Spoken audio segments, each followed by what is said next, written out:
Hey everyone, it's Tiqqle. In today's video, we're going over the latest changes to Shaman on Shadowlands. These changes are just on the beta, and we're on here, and we're actually going to be making all the Shaman classes and doing all the covenants and doing a whole lot of reviews on this channel, as well as other Shadowlands things that you asked me to do. So make sure you hit that sub button, that like, and come by stream every day, 9 p.m. Eastern Standard Time, twitch.tv/tiqqledis. With the plug complete, let's go ahead into the changes. Elemental Shaman Enhance. I've seen a ton of changes lately over the course of the Shadowlands, getting reworked in a lot of different ways. And now, latest changes are up. Let's go ahead and go over them because some of them are very weird and some of them don't make a whole lot of sense. There are even changes to the Covenant abilities, which we will touch on because some of them are pretty big in my mind. Could be game changers. Could be. Not sure yet. Testing is not totally in. The damage tuning has not happened yet. Keep that in mind. A lot of you are reviewing the raid damage logs. You're saying, yo, Tiqqle, Ellie and Enhancer at the bottom of the charts. Well, guess what? Hopefully that means that is going to be indication to Blizzard that we need a little bit of a buff. But anyway, let's go over the changes. We'll start with Ellie. Ellie getting a change similar to Enhance where everything now costs mana. And I don't know why.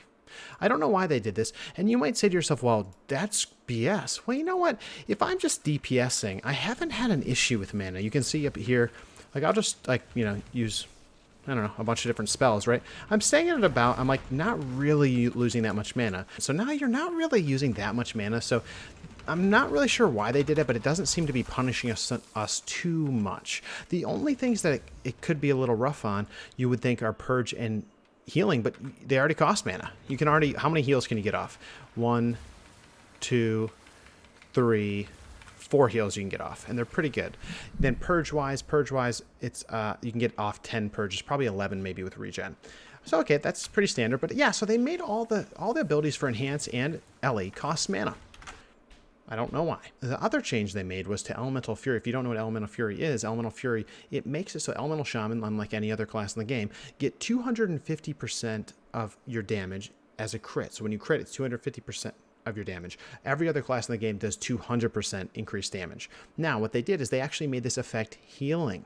So now when you heal, you get 250% heal when you crit instead of just 200, which was the normal one, which makes our healing crits more important, or at least do more. Is it that big of a buff? Not exactly, but maybe that means we're going to lean into our crit rating. People have complained for a long time the secondary stat of crit doesn't do a whole lot for shamans. And in PvE, yeah, sure, okay, it's still there. It's going to crit 250% damage. That's still, in there. But now crit rate helping heals. Now that's just really a PvP thing, really. I don't see that being that crazy for PvE. The only thing that it could help is passive healing of Healing Stream, or if you ever choose to go Ancestral Guidance, which the boy Sticky Ricky has been PMing me about. We'll probably have a video about that soon. So that's what it's about now, affecting healing. Let's keep moving. Let's keep grooving, okay? Fire Elemental basically just getting, again, a mana cost, 5%. Kind of interesting. I still am not sure why. Guys, put down in the comments why you think it is that they put the mana cost in here. Echoing Shock, mana cost. Elemental Blast, got to change Elemental Blast. You can see it in game. It now doesn't give you like a flat number of stats. It actually gives you a percentage. It says it gives you your crit or haste increased by 3% or mastery by 6%. So let's go ahead and use that, and you'll see. I mean, there you go. It didn't overload. It increased my crit by 3%. It's actually kind of a decent percentage because the fact that your percentages for secondary stats are kind of low.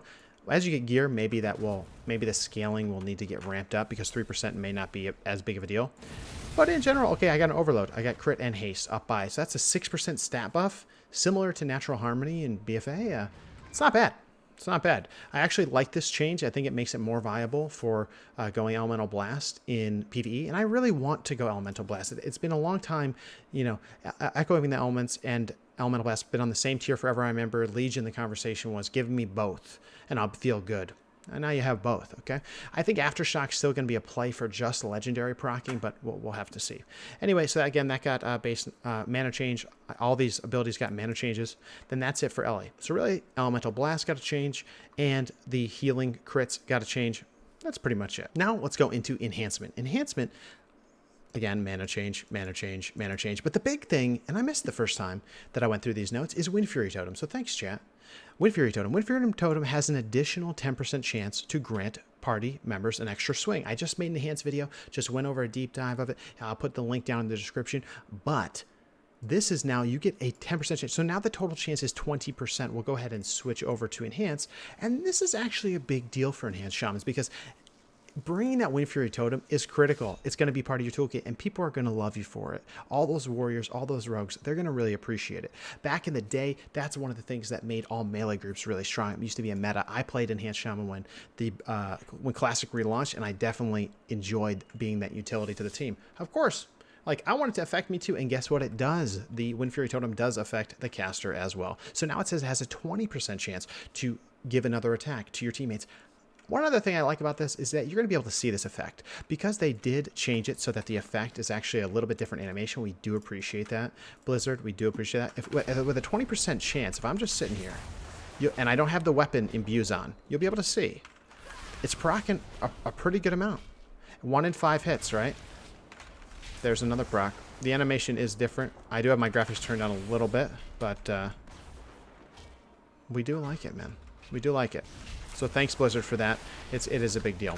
That was that. Now let's go into the next one again. Earthen Spike, Fire Nova. All these are just mana changes, so it's whatever. Now let's go into Resto. Resto got 2 changes. Healing Tide Totem now will last an additional 2 seconds. Mana Tide Totem now is an increased radius. Healing Tide Totem is a big 3-minute cooldown for Resto, and to be honest, it's a good healing cooldown. It lasts 2 additional seconds. This seems like a pretty insignificant change, 2 additional seconds, because if we look at the ability itself, what we'll see is Healing Tide Totem. It lasts for 12 seconds. It used to last 10 seconds, right?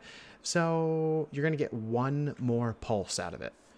So it's going to pulse for another 300. It seems kind of like an insignificant change. I would have liked to see something maybe a little bit more significant, like double its duration or increase the duration by 50% or something like that. But 2 seconds, I mean, we'll take it. We'll take it. Mana Tide Totem, this is nice, increasing the range that which it works. That's actually a pretty useful thing because if you're in raid, dropping Mana Tide Totem, which says summoning Mana Tide Totem at the feet of the caster for 8 seconds, granting 100% increased mana regeneration to party and raid members around you. We like that. We like that. That's just a nice utility thing to do. Now, generally, this is a big one. Wow. Astral Shift lasts 4 additional seconds. It used to last 8 seconds, and now it lasts 12 seconds. It is a good change. Now, don't get me wrong. A lot of people have told me, Tiqqle, dude, it's not like this isn't the best thing ever. Like, what are you talking about? You're right. 1 cooldown, 1 defensive cooldown is useful for 1 go in PvP. 12 seconds versus 8 seconds. Is it a big deal? It's actually still good. I mean, I'm not going to say it's not good. It's nice. It actually increased the duration by 50%. It went from 8 to 12. That's good. You're not going to get me to say it isn't. But is it enough? Not quite. I think they might be setting Astral Shift up for being further augmented by your PvP talents. PvP talents have not been modified. They will be hopefully coming up very, very soon. One of the interesting things, the other changes we'll get to here in a second, but is that with no PvP changes happening, there's stuff that is just, it's game breaking right now. Like, for example, reduces the cooldown of Hex by 20% as Resto. That makes, it actually doesn't even work because I'm not in war mode, but it would mean that Hex would have a 0 second, it would have no cooldown. And if that was the case, Resto is going to become a freaking mage with spam polying. I'm going to spam Hex. I doubt that Blizzard's going to keep it. I would love it. It would be a very offensive playstyle for the Resto Shaman, giving it a major amount of utility. I would love Voodoo Mastery to actually be part of the Enhanced Kit and the LA Kit. That way we can actually spam hexes, and that would be insanely powerful. It would make up for some defenses by having that spammable CC. Spammable CC, I think, could take the place of a defensive potentially. A lot of people say that, well, yeah, Shamans still die in stuns. Yeah, a lot of things die in stuns, but I hear you. But don't get me wrong, I want Shamanistic Rage back. Shamanistic Rage is a defensive you can pop while you're in a stun, either dispelling magic buffs or just giving you that defensive capability, reduce damage taken. But yeah, get back to this. I appreciate that. Thanks, Blizzard. Fey Infusion, it looks like what they've done is they've consolidated spell power and attack power into just spell power. I've done a little bit of testing, and it looks like this consolidation is just to clean things up and make it a little bit easier to do enhance and LE changes, probably for their convenience. Now, again, I'm assuming that this is going to be roughly the same amount of damage. I haven't tested it out yet. I'm working on my Shamans right now. It did actually release less of the damage as healing, which is okay.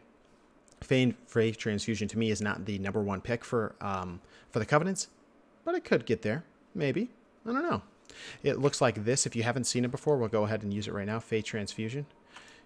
It does damage in a big AoE fashion, dealing about let's look at the damage numbers. Fey Transfusion did about 1k a tick, which is not bad. 1.28k a tick, and then it would, and then you use it again, and it pops a heal. That heal comes out at 4k. Not bad. I have 20k health. That's 20%, 25%, 20% heal. So it's not terrible. And then the movement from your you know, your other ability is pretty good.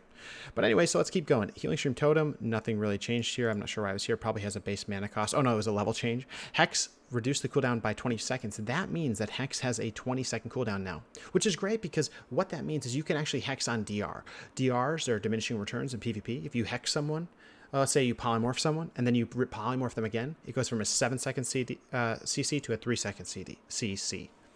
But with Hex, when it was on a 30-second cooldown, you couldn't Hex them for the full duration each time. You had a 10-second gap there, which was not really great. This is actually nice because now every time if you Hex someone, the next time you go to Hex them, it'll be full duration. And I actually think this is a type of change that I would like to see for Warlocks, Druids, and Mages. You guys will not like this, unpopular opinion, but I do think if they had a cooldown on some CCs, you wouldn't just be able to throw it around like hotcakes.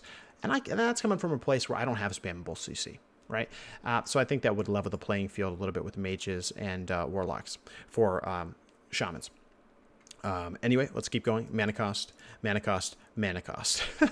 So that's it. We're not going to go over the anima powers, but let's go down to one of the changes that I think could be pretty good.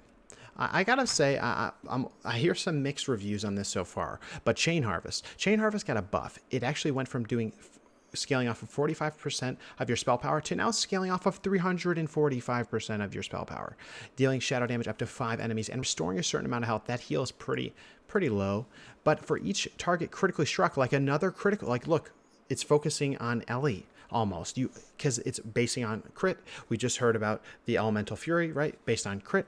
So a lot of that kind of stuff is synergizing pretty well with crit. But and you actually, the Covenant, the conduit you go for Venthyr actually can increases the crit rate of this by 10% baseline up to 40%, I think.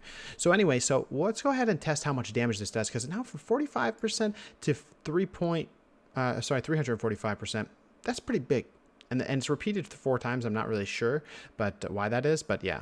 So let's go ahead and do that. There was also a change to Vesper Totem, but it's not really clear exactly what. I did confirm it still has 5 HP, which does make it not that viable in PvP, but it is what it is. So let's go ahead and check out this ability. We'll go ahead and pull the damage logs up as we know them, we love them. All right, so I'll dot first, and then we'll Chain Harvest. Chain Harvest is going out. Chain Harvest. Okay, we got some crits there. Critting for 7k, and it's hitting normally for 3.3, and that was on Enhance, mind you. That was on Enhance. So now we'll switch over to Ellie. We'll do it again. Ellie, we're going to go ahead and hit the target. It hit for 3.3, 3.5. I don't know why those two numbers were that different, but 3.3, 3.5k, and that's equating to pretty much exactly the same damage, which is interesting, right? Between the two classes, but that's what it is. I don't think it will, because it's shadow damage, it wouldn't work with Master of the Elements. It does not work with Echoing Shock. I've confirmed that. So for Ellie, you know, it does pretty good damage, but it does the same damage between the specs, which is pretty interesting. The only other thing I will point out is that it does work with your Maelstrom weapon stacks. So I can pretty much get an instant cast for this ability, which is a pretty big deal. Getting an instant cast of the 3.3k damage is pretty nice. I'm going to go ahead and switch my gear around. All right, 3.3k. How much damage is that really? What we'll do now is we'll kind of hit Storm Strike. It actually says on the tooltip as well. It does 1.6k. So Soul Harvest does almost double. It does more than double that. Frost Shock hitting for 600. I'm going to go ahead and I'm going to use Sunder. Sunder is only doing 1.8k. And so now Soul Harvest, which by the way, I have 8 stacks of Maelstrom. I'm going to go ahead and use Soul Harvest. I use it. Instant cast, and it does the most damage of 3.6k. I think this means that this is a serious contender. It means that it cannot be stopped by Enhance. Or sorry, when you're using it on Enhance, it cannot be stopped because it's an instant cast doing 3.6k to multiple targets. Doing potentially, if it's times 5 in a BG, you're talking about 3.6 times 5 is like 18k damage to 5 people. Or if you're doing it in PvP, 3.6 times 3 is 10 point, like almost 11k damage to your enemy team. So as in terms of rotting, could be pretty strong. Now, if you could find find some way to increase the shadow damage, that would also be useful. There might be conduits, there might be legendaries we can get into, but that's what I wanted to show you. Relatively, that's a lot of damage. That's a lot of damage. But with that being said, I wanted to show that to you guys. I think that's a pretty good amount of damage for Enhance. It does seem pretty good for Enhance. For Ellie, seems decent. I still think Vesper Totem is pretty good for Ellie, but this one does do some pretty good damage. Now, there are some conduits you can, and some soul binding trees you can go, which we'll get into in a different video, some builds I've planned out. So with that being said, guys, that's all I wanted to do. I just want to review that with you guys, the changes. We'll do some other videos soon about the builds, certain PvP things. I've been doing the arenas on stream. I've been doing some dungeons on stream as well, doing even some resto. Let me know what you want to see more in the comments below, guys. And I know 85% of you haven't subbed yet, so please sub. We're going for that 20K goal, and we'll see you on stream or in the next video, guys. Take care.